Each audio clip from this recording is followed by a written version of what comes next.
건강플러스 인사드립니다. 안녕하세요. 윤희영입니다. 우리나라 성인 7명 중 1명이 앓고 있고 또 65세 이상 노인의 경우 3명 중 1명이 앓고 있는 질환이 있습니다. 바로 당뇨병인데요. 이 당뇨병은 치료가 늦어질 경우 전신에 걸쳐서 심각한 합병증을 유발할 수 있는 만큼 조기 진단과 치료가 중요한 질환입니다. 건강플러스 오늘은 흔하지만 위험성이 높은 질환이죠. 당뇨병에 대해 자세히 살펴보겠습니다. 우리가 섭취하는 음식물은 포도당으로 분해된 후 세포 속으로 들어가 에너지원으로 사용된다. 그런데 세포에 에너지를 전달해야 할 인슐린이 부족하거나 제 역할을 못하면 혈액 속 포도당이 세포로 들어가지 못하고 비정상적으로 쌓이면서 여러 대사 장애가 동반되는데 이를 당뇨병이라고 한다. 당뇨병은 그 이름과 같이 당이 너무 많아서 이제 혈관에 있는 당이 소변까지 이제 새어 나오는 것을 당뇨병이라고 합니다. 그 원인은 두 가지가 있을 수 있는데요.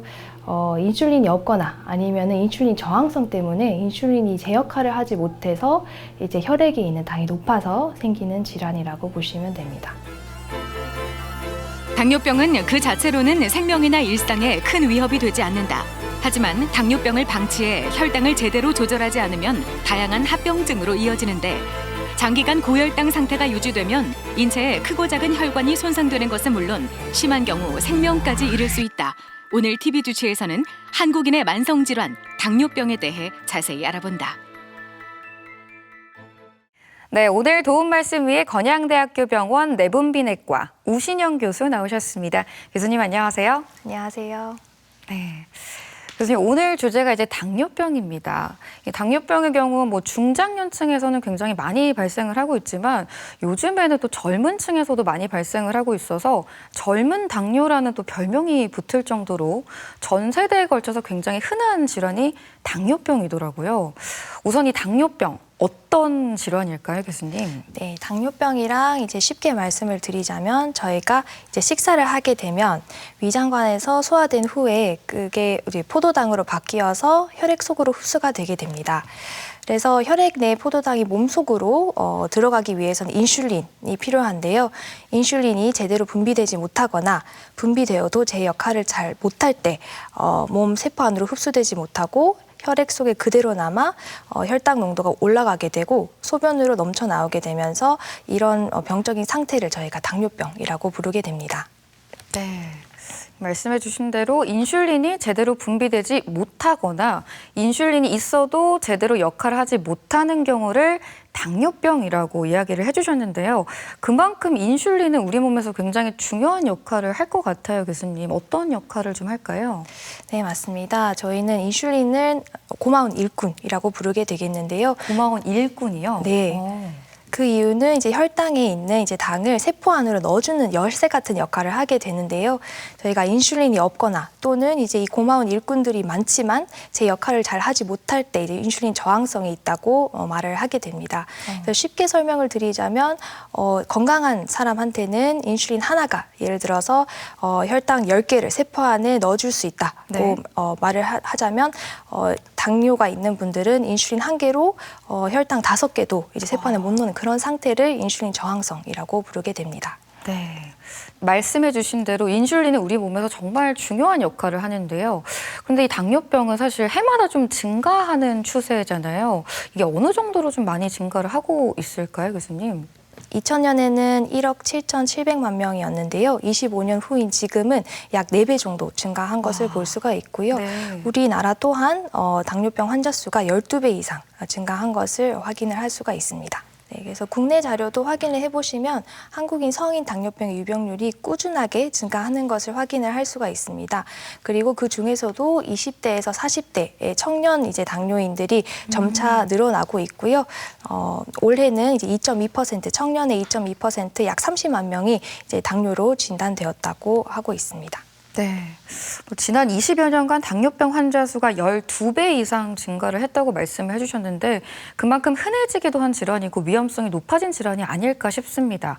자, 그럼 이 당뇨병 도대체 왜 발생을 하는 걸까요? 네, 원인을 이제 살펴보게 되자면 이제 췌장에 무리를 줄 수 있는 그런 음주 습관이나 비만 그리고 잦은 임신은 인슐린 저항성을 높일 수 있기 때문에 당뇨병의 위험 요인이 되겠고 노화, 췌장의 기능이 저하되는 과정들 그리고 스트레스가 원인으로 꼽힐 수 있겠습니다. 네.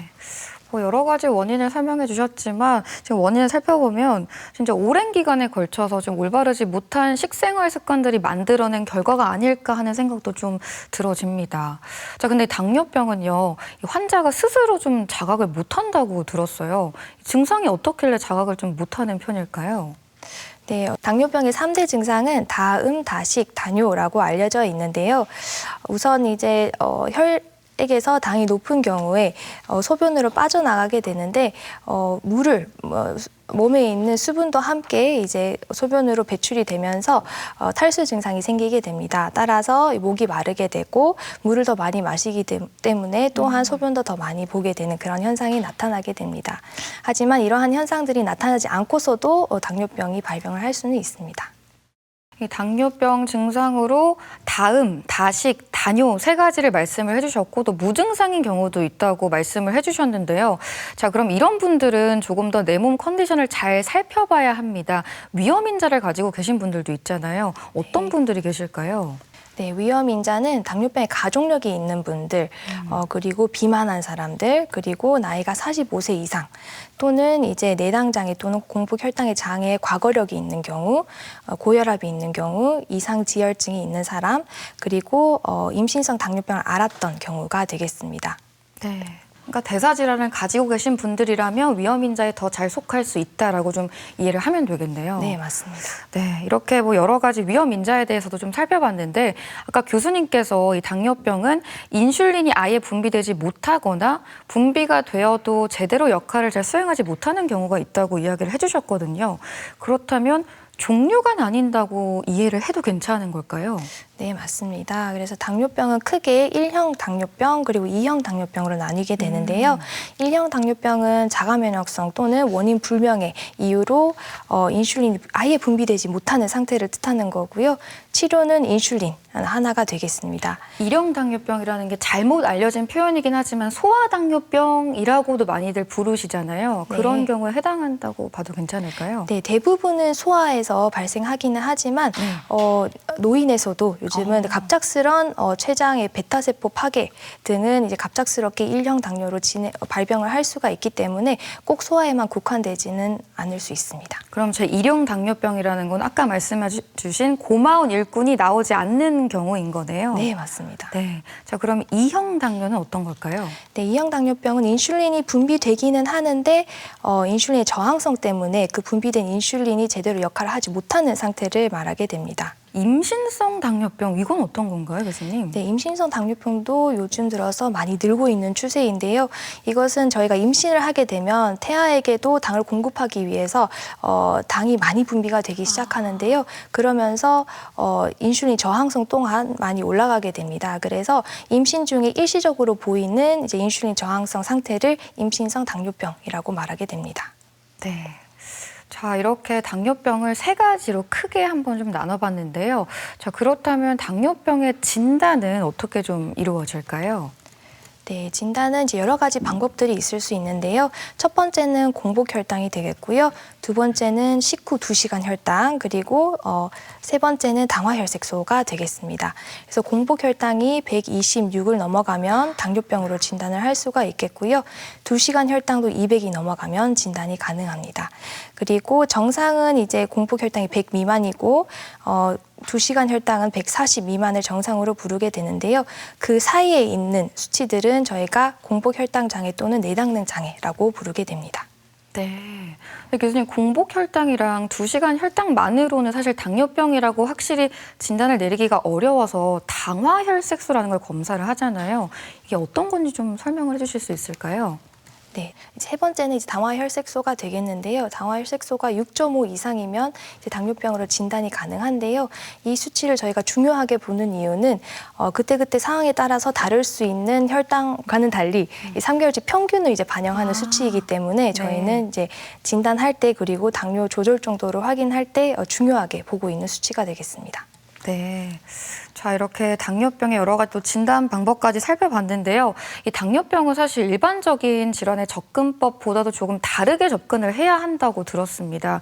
이게 당뇨병이 완치의 개념으로 가져가는 게 아니라 약간 평생 관리의 개념으로 좀 가져가야 하지 않을까 싶은데요. 교수님 어떨까요?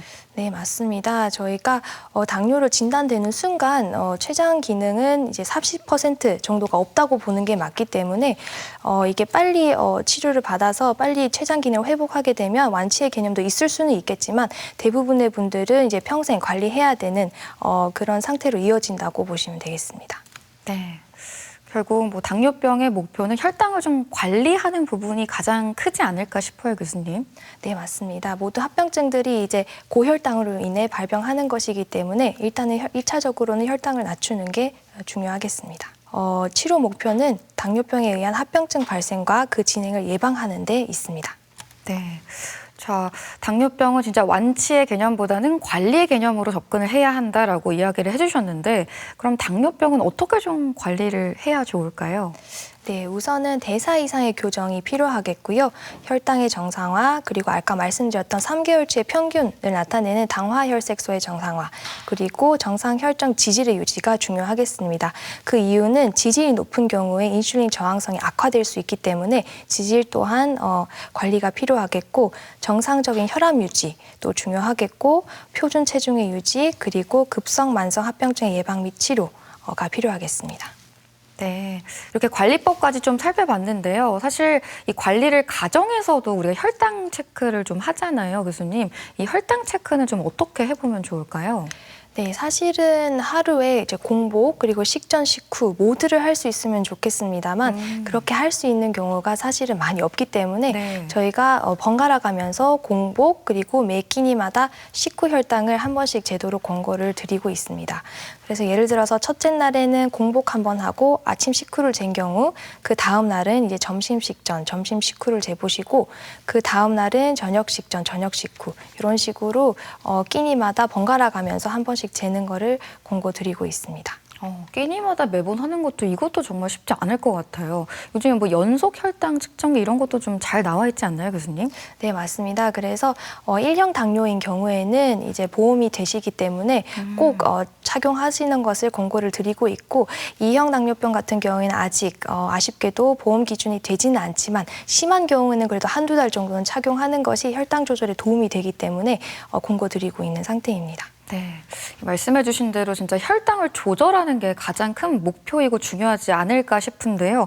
구체적으로 수치를 어떻게 좀 조절을 해보면 좋을까요, 교수님? 진단 기준에도 말씀드렸다시피 공복 혈당 같은 경우에는 목표는 이제 80에서 120 정도로 조절하도록 되어 있고 식후 2시간 혈당 같은 경우에는 160 이하로 놓고 잠자기 전 혈당은 100에서 140 그리고 3개월치 평균을 나타내는 당화혈색소 6.5 미만으로 조절하도록 되어 있습니다. 하지만 이것은 뭐 연령이나 개인 사항에 따라서 조금 다를 수 있기 때문에 담당 의사 선생님이랑 잘 상의하고 설정을 하시는 것이 중요하겠습니다. 네. 대전 MBC 건강플러스 오늘은 당뇨병에 대해 살펴보고 있는데요. 이번에는 병원에 직접 찾아가 환자들을 만나보고 진단 방법과 치료법에 대해 살펴보겠습니다. 화면으로 만나보시죠. 당뇨병이 빠르게 늘고 있다. 우리나라는 지난 20여 년간 당뇨병 환자 수가 12배 이상 증가했으며 당뇨병 유병률이 OECD 국가 평균의 2배에 달하는 당뇨병 고위험 국가이다. 더욱 심각한 것은 당뇨병 환자의 30%가량이 자신에게 당뇨가 있는지조차 인지하지 못하고 있다는 점인데 이 때문에 합병증이 발병하고 나서야 뒤늦게 병원을 찾는 경우가 많이 있다. 네, 오늘 어디가 불편해서 오셨을까요? 목이 유난히 좀 많이 마르고 소변도 많이 보는 편인데 최근에 살도 좀 많이 빠지고 피곤하기도 해서 내원했습니다. 최근에 허리나 어깨 통증이 있어서 주사 맞은 적은 있으실까요? 최근에 허리 통증이 좀 심해가지고 주기적으로 몇 번 맞으러 다녔어요. 오늘은 당화혈색소 한 10 정도로 오셨는데요. 평소 식생활 습관은 어떻게 되실까요? 아무래도 직장 생활하다 보니까 배달 음식을 많이 시켜 먹게 돼요. 혹시 가족분 중에도 당이 있으신 분 계실까요? 네, 엄마가 당뇨 때문에 조금 관리를 하고 계세요.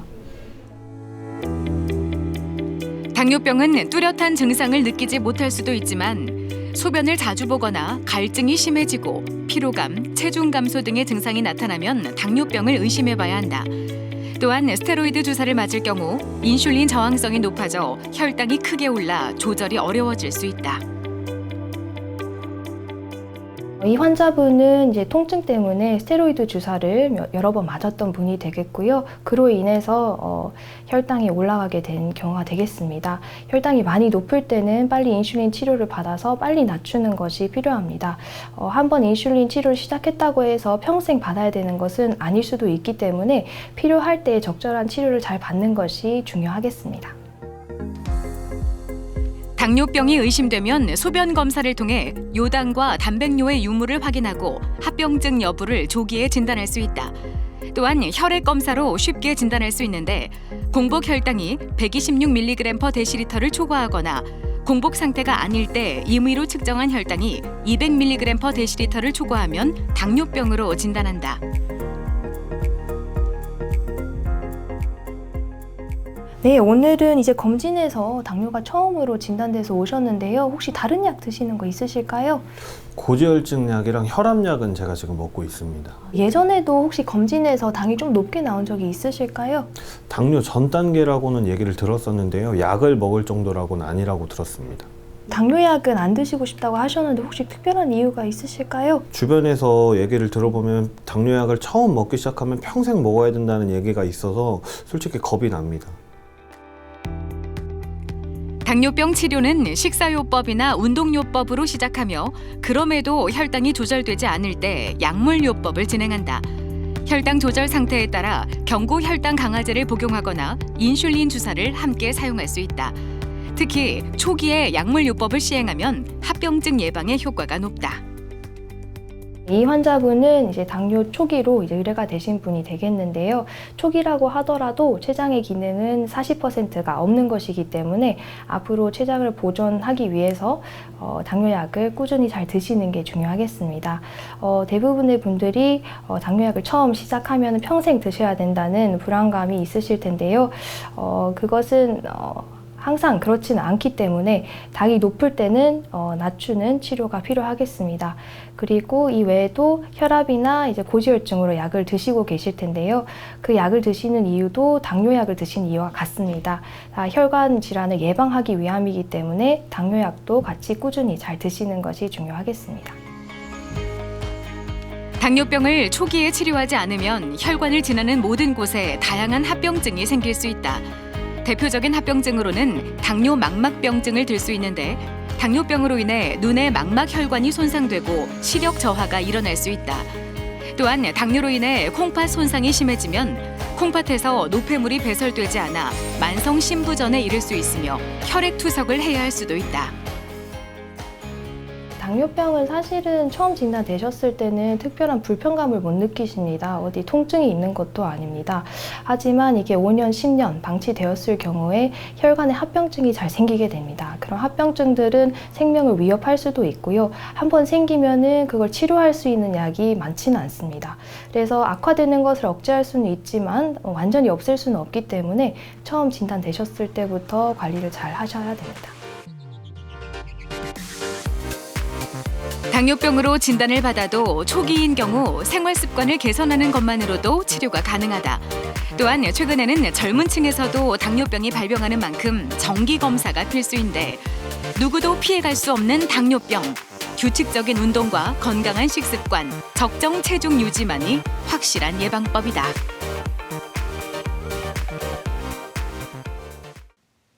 네, 병원을 찾아가서 환자들을 만나보고 당뇨병에 대해 살펴봤습니다. 계속해서 당뇨병의 합병증에 대해서 좀 이야기를 나눠볼 텐데요. 당뇨병이 이제 제때 치료를 하지 않으면 전신으로 합병증이 번질 수 있기 때문에 그만큼 정기적인 검사가 중요하지 않을까 싶은데요.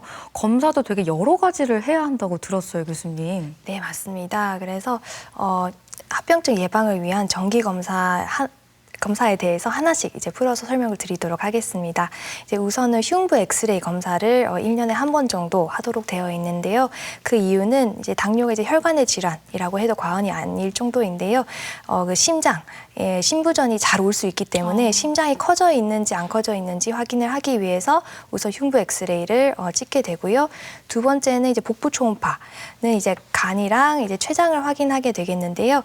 지방간이 있는 경우 인슐린 저항성이 올라갈 수 있기 때문에 그리고 심혈관 질환 위험도 올라갈 수 있기 때문에 복부 초음파도 1년에 한 번씩 꼭 확인을 하시도록 권고를 하고 있습니다. 그 다음에는 이제 신경 검사가 되겠는데요. 이제 근조도 검사 등을 통해서 이제 신경에 합병증이 오지는 않았는지 확인하는 것이 필요하겠고요. 신장 기능 검사는 이제 피 검사로 진행을 하게 되겠는데요. 이것 또한 1년에 한두 번 정도 확인을 해서 신기능이 떨어지진 않는지 단백뇨가 나오진 않는지 꼭 확인이 필요합니다. 그리고 심전도도 이제 1년에 한두 번 정도 확인을 할 필요가 있겠고요. 부정맥이나 이런 것들도 심부전이 있는 경우 잘 생길 수 있기 때문에 확인이 필요합니다. 그리고 안저검사 같은 경우에도 1년에 증상이 없어도 한두 번 정도 실시하도록 권고를 하고 있는데요. 그 이유는 당뇨 망막병증은 처음에는 증상이 없습니다. 증상이 생긴 경우에는 이미 치료하기 늦은 상태이기 때문에 증상이 생기기 전에 꼭 검진을 받는 것이 중요하겠습니다. 네. 이게 정말 전신에 걸쳐서 다양한 합병증이 발생할 수 있는 만큼 당뇨병은 정기 검사가 너무나 중요할 것 같습니다. 당뇨병으로 인한 합병증은요, 급성인지 만성인지 이렇게 두 가지로 나눠진다고 들었거든요. 자, 그럼 가장 먼저 급성 합병증에 대해서 좀 짚어볼게요, 교수님. 네, 급성 합병증에서는 이제 당뇨병성 케톤산증이랑 비케톤산성 고혈당성 혼수 두 가지가 있을 수 있겠네요. 두 개가 용어가 상당히 어렵습니다. 네, 어렵습니다. 그래서 일단 처음으로는 이제 케톤산증이라는 것이 있는데요. 이것은 이제 당이 너무 높은데 세포 안으로 들어가지 못하기 때문에 몸에서는 당이 부족하다고 느끼게 됩니다. 일을 해야 되는데 에너지원이 네. 없는 거잖아요. 네, 맞습니다. 이제 혈관에 갇혀 있어서 세포 안에 못 들어가는 그런 상태인데요.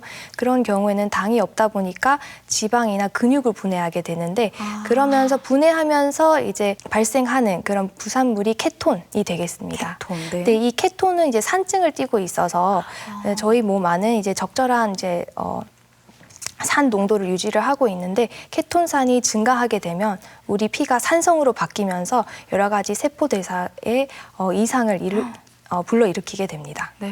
그러면 심각한 경우에는 생명을 또 앗아갈 수도 있다고 들었는데 맞나요? 네, 교수님? 맞습니다. 장기 부전을 초래할 수 있기 때문에 의식도 저하되고 중환자실에서의 치료가 필요할 수 있게 됩니다. 비케톤산성 고혈당성 혼수 이건 어떤 건가요, 교수님? 네, 이것은 이제 케톤은 없지만 이제 고혈당으로 인해서 수분이 부족한 탈수된 상태이기 때문에 이 또한 이제 의식 저하를 일으킬 수 있기 때문에 의식 저하가 있게 되면 이제 호흡에 문제가 생기고 그렇게 되면은 이제 생명에 지장을 줄 수가 있기 때문에 이 또한 이제 예방해야 될 중요한 합병증 중에 하나라고 볼 수가 있겠습니다. 네.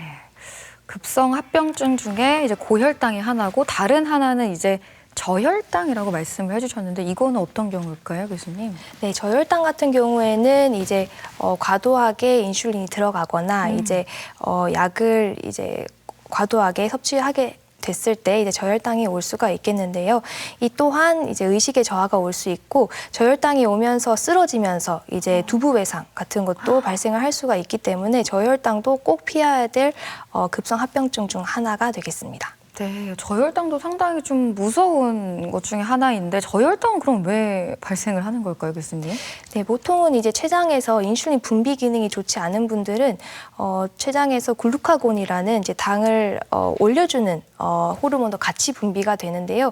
췌장이 안 좋은 경우는 그 이제 글루카곤의 분비도 장애가 생기기 때문에 네. 저혈당일 때 빨리 당을 올려줘야 되는데 그 호르몬이 분비되지 않아서 저혈당이 더 잘 오게 됩니다. 그래서 너무 작은 양의 음식을 섭취를 하시거나 운동을 너무 많이 하는 경우 그리고 약물을 너무 많이 사용하는 경우가 되겠고요.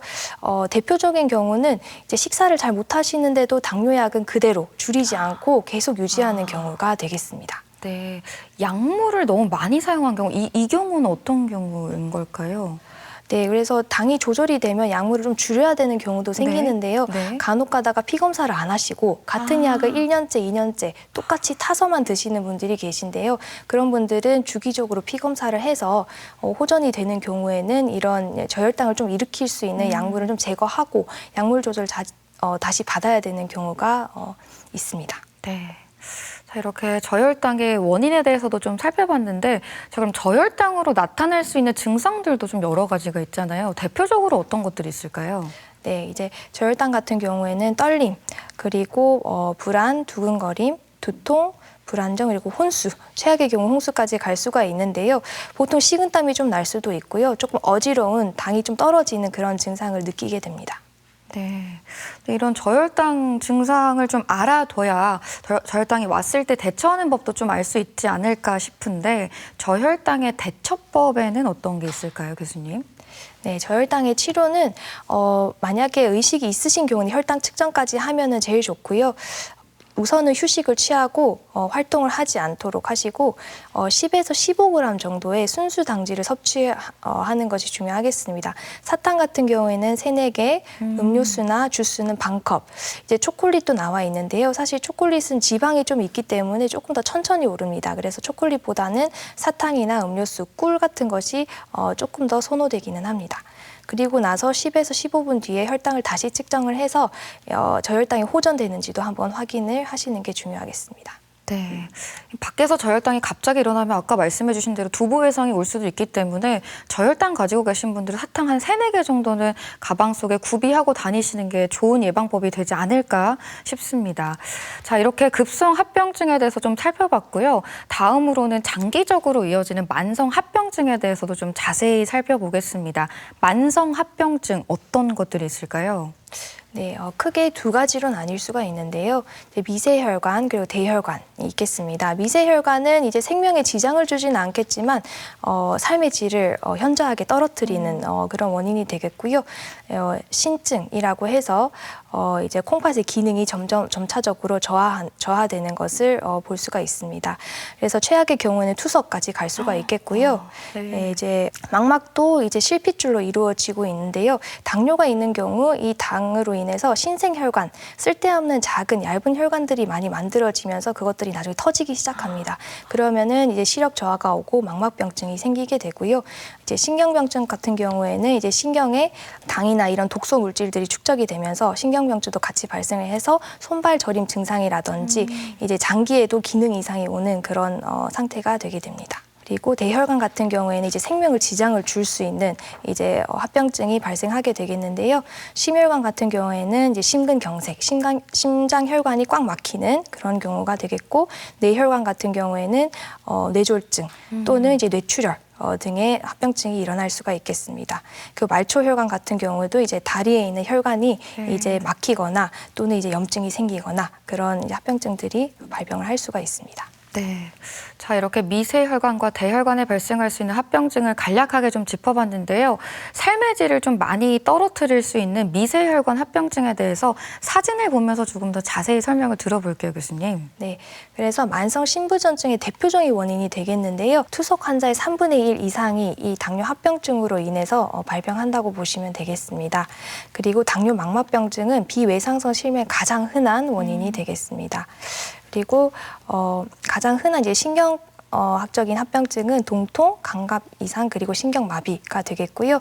자율신경병증으로 인해서 위마비 그리고 돌발적 호흡으로 인해서 심장마비 등도 발병이 가능합니다. 네.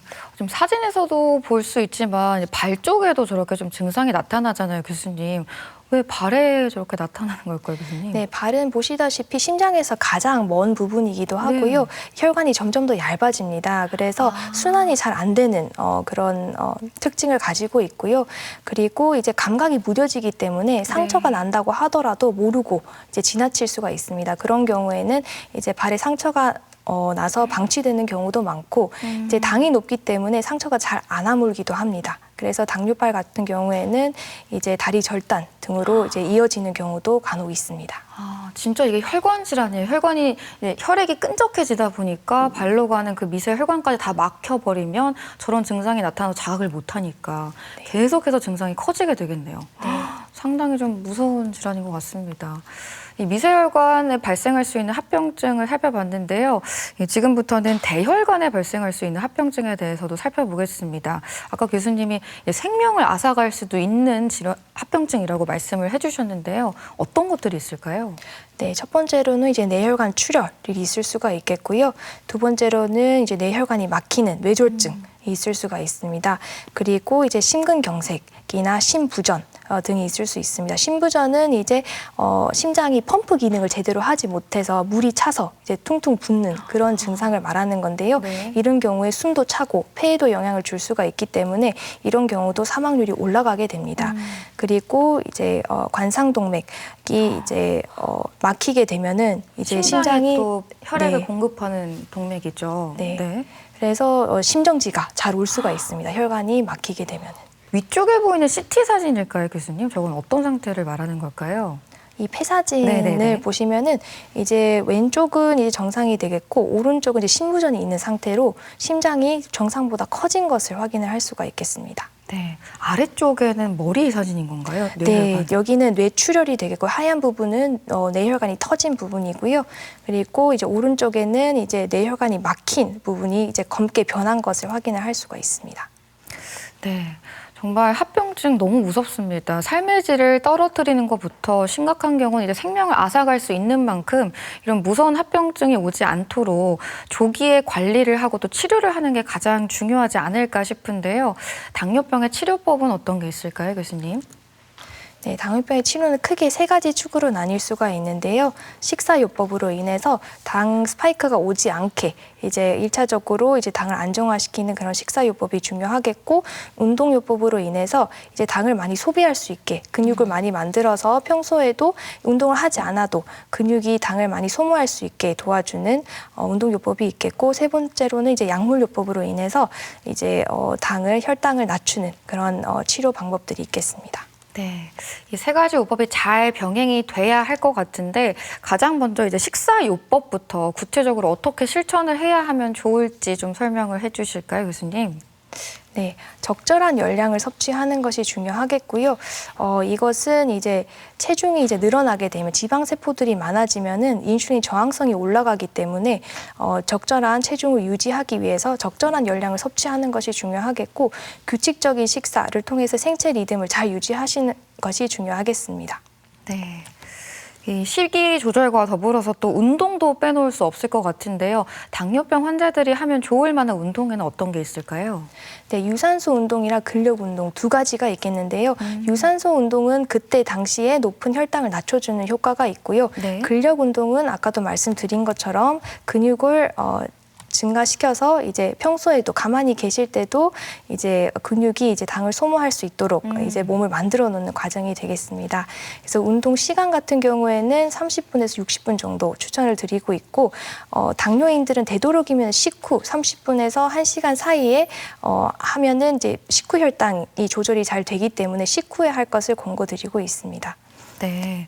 근데 운동을 할 때 진짜 너무 강도를 막 높여서 할 필요는 없잖아요. 어느 정도의 강도로 하면 좋을까요? 네, 약간 숨이 찰 정도로 운동을 하시면은 이제 맥박수가 적절 맥박수에 도달을 하게 되기 때문에 약간 힘이 든다 싶을 정도로 운동 강도를 높이면 되겠습니다. 네.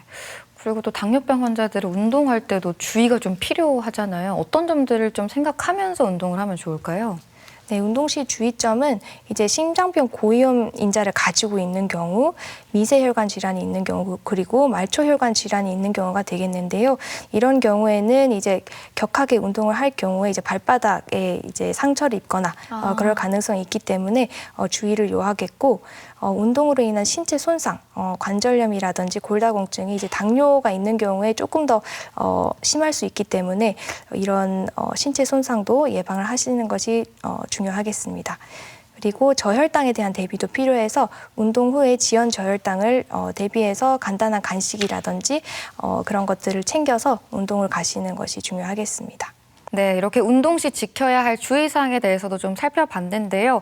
약물 치료도 당뇨병에 있어서 무엇보다 너무나 중요하잖아요. 약물 치료법도 좀 살펴볼까요? 네, 경구용 항당뇨병제는 여러 가지 종류들이 있을 수가 있겠는데요. 대표적인 한 4가지 정도만 말씀드리고 넘어가겠습니다. 네. 이제 설폰 요속의 약물은 이제 췌장에서 인슐린 분비를 도와주게 되겠는데요. 이게 좀 강력한 효과를 가지고 있어서 저혈당에 조금 조심해야 된다는 단점은 있습니다. 하지만 혈당이 높을 때는 아주 좋은 약물이 되겠고요. 이제 비구아나이드계 약물은 이제 간에서 당 신생을 조금 억제해주는 효과가 있습니다. 그러니까 저혈당이 흔하진 않아서 이것 또한 자주 쓰이는 약물이 되겠습니다. 그리고 나트륨 포도당 공동 수송체 2 억제제는 특이하게도 당을 소변으로 내보내는 역할을 하기 때문에 저혈당 위험 없이 당을 조절할 수 있고 혈압 조절 그리고 체중 관리에도 도움이 되는 당뇨 약제가 되겠습니다. 그리고 네 번째로는 인크레틴 계열 약물이 있겠는데요. 이것은 우리가 식사를 하게 되면 이제 장에서 인크레틴이라는 호르몬이 분비가 돼서 인슐린 분비를 도와주게 됩니다. 그래서 이것은 이제 식사에 따라 이제 증가하는 경향을 보이기 때문에 저혈당 위험 없이 이 또한 혈당을 조절하는 데 좋은 약물이 되겠습니다. 그리고 마지막으로는 인슐린 감각제가 있겠는데요. 이것은 이제 인슐린 분비에는 영향을 주지는 않겠지만 인슐린 저항성을 개선해주는 유일한 약제가 되겠습니다. 그래서 인슐린 감각제도 인슐린 저항성을 개선하는 데 좋은 약물이 되겠습니다. 네.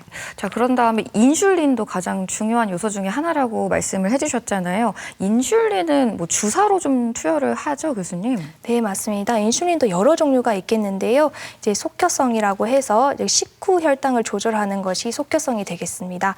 그래서 식후 2시간에 피크를 이루게 되고 2시간 뒤에 서서히 떨어지게 됩니다. 그래서 이 인슐린은 식사를 할 때만 맞도록 되어 있습니다.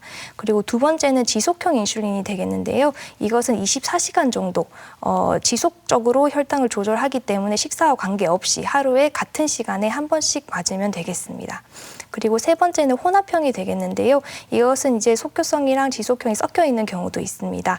이 경우에는 12시간 정도 지속이 되기 때문에 하루에 2번 정도 투여를 하게 됩니다. 네. 자, 이렇게 인슐린의 종류까지 쭉 한번 살펴봤는데요. 인슐린의 치료가 꼭 필요한 경우가 있잖아요. 어떤 경우일까요? 네, 1형 당뇨병 같은 경우에는 췌장에서 인슐린이 아예 분비가 되지 않기 때문에 약물 치료를 하지는 않고 인슐린으로 치료를 하게 됩니다. 네. 그리고 2형 당뇨병도 혈당이 많이 높은 경우에는 아까 말씀드렸던 모든 약제들로만은 부족합니다. 그래서 일단 한두 달 정도 혈당이 잡힐 때까지는 인슐린을 유지하는 경우가 많습니다. 그리고 급성 합병증이 생긴 경우에도 혈당을 빨리 낮춰야 되기 때문에 인슐린의 투여가 꼭 필요하겠고 심한 감염증이나 외상, 대수술 전후에도 염증을 예방하기 위해서 인슐린 투여가 필요하겠습니다. 그리고 간 또는 신장 기능에 장애가 있는 경우에도 먹는 약에 제한이 있을 수 있기 때문에 인슐린으로 대체를 하게 되겠고 식사요법이나 경구약제로 혈당 조절이 안 되는 경우 그리고 경구형 혈당 강화제에 부작용이 발생되는 경우에도 인슐린으로 대체를 할 수가 있겠습니다. 공복 혈당이 250 이상이면서 당뇨병 증상이 심한 경우에도 빨리 당을 낮춰야 되기 때문에 인슐린을 사용하게 되고 임신성 당뇨에서도 이제 먹는 약을 잘 쓰지는 않기 때문에 인슐린을 사용하게 됩니다. 네.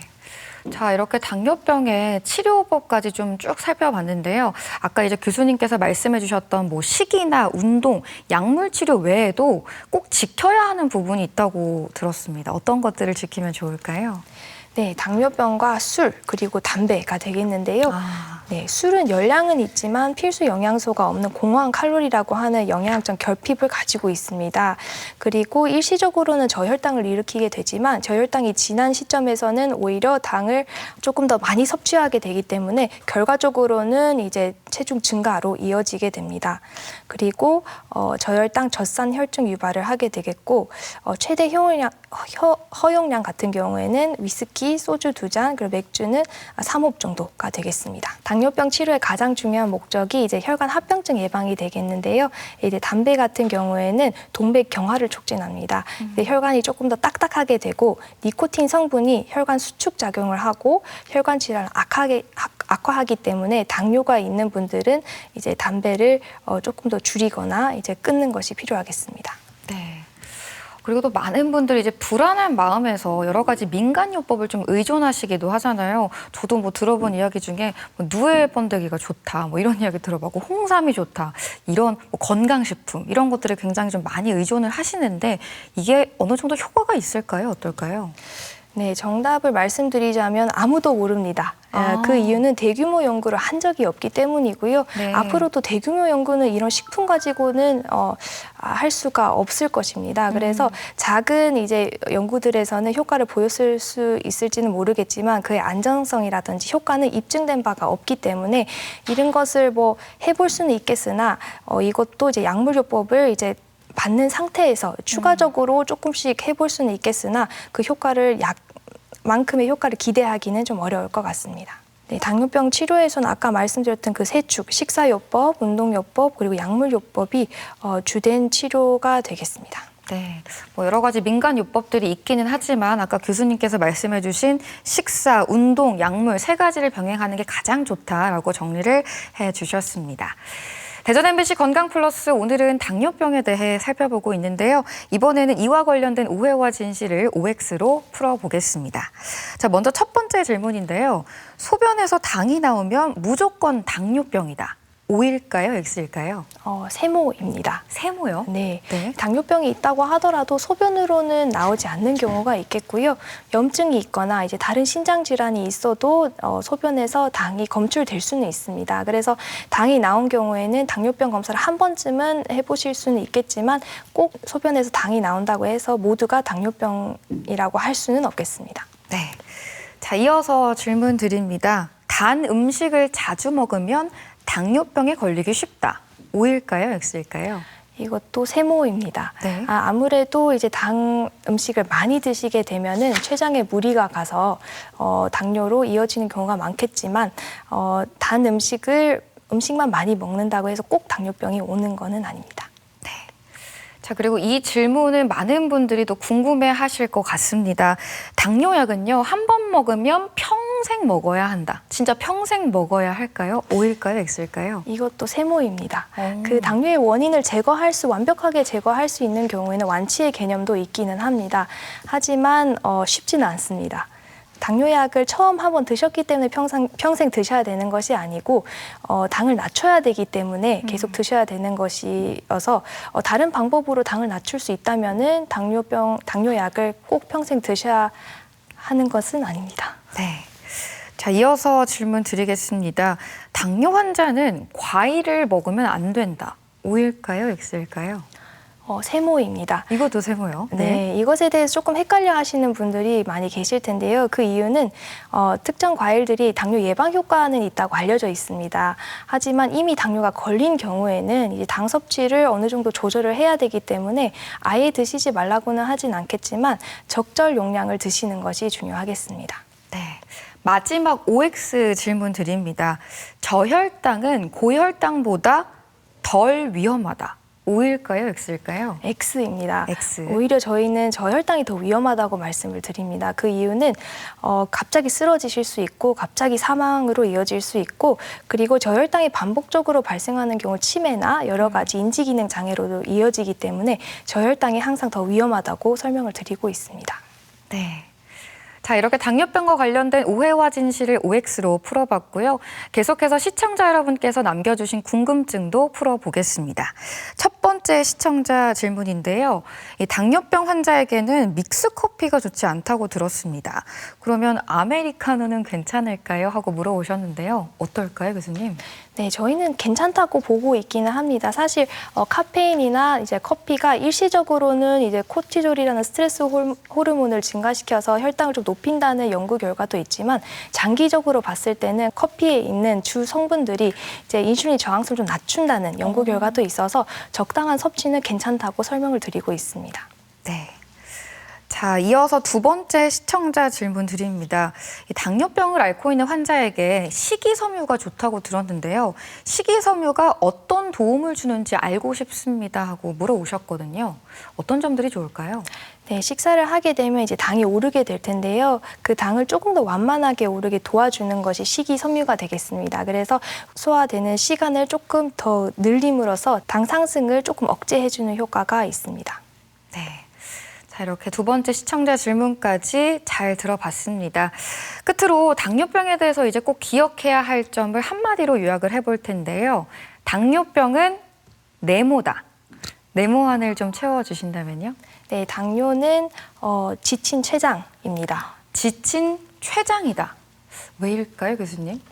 네, 이제 췌장이 이제 일평생 이제 식사를 함에 따라서 인슐린을 짜내는 그런 역할을 하게 되는데요. 단 음식을 자주 드신다거나 관리가 안 될 경우에는 췌장도 노화를 해서 이제 인슐린 분비 기능이 점점 떨어지게 될 텐데요. 이제 당뇨병이 그 상태를 말하는 것입니다. 그래서 인슐린이라든지 필요할 때는 이제 약물요법으로 지친 췌장을 살살 달래줘서 오랜 시간 건강한 췌장과 함께 할 수 있는 것이 좋겠습니다. 네, 당뇨병은 진짜 말씀해 주신 대로 무엇보다 올바른 식생활 습관과 정기 검사가 너무너무 중요하다는 점 꼭 기억해 두셨으면 좋겠습니다. 대전 MBC 건강플러스 오늘은 당뇨병에 대해 자세히 살펴봤습니다. 지금까지 도움 말씀의 내분비내과 우신영 교수였습니다. 오늘 말씀 고맙습니다. 감사합니다. 건강플러스 오늘 준비한 내용은 여기까지입니다. 건강한 한 주 보내시고요. 저희는 다음 이 시간에 다시 인사드리겠습니다. 함께해 주신 여러분 고맙습니다.